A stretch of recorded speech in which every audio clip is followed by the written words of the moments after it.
বন্ধুরা তোমরা তো আগের ব্লগটা দেখতে পেয়েছো, মিনি ব্লগে, যে আমাদের দক্ষিণ তলায় বনবিবির পুজো হয়।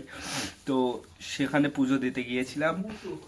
আর এখন হচ্ছে রাত হয়ে গিয়েছে, 9টা বাজতে যায়, এখন প্রসাদ দেবে।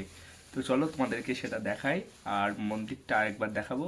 আর প্রসাদ দেয় ওখানে কতটা কি ভিড় হয়, কি প্রসাদ দিচ্ছে সেটাও তোমাদেরকে দেখাবো। তো চলো ভিডিওটা দেখতে থাকো। বন্ধুরা, এখন আমরা এসে পড়েছি বনবিবিন মন্দিরে।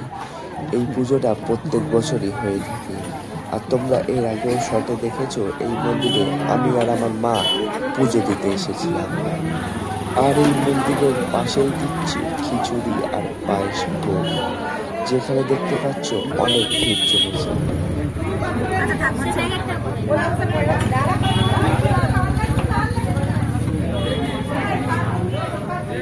এখান থেকে যে যেমন পাচ্ছে প্রসাদ নিয়ে গেছে, কেউ কন্টেনারে, কেউ ক্যারি ব্যাগে, এমনকি সোলার প্লেটে। বন্ধুরা, আমরা এখন বাড়িতে চলে এসেছি প্রসাদ নিয়ে। এখন প্রসাদ খাওয়া হচ্ছে। আমি এখন প্রসাদ খেতে থাকি। তোমরা এরকম ব্লগ দেখার জন্য সাবস্ক্রাইব করো দে ব্লগস।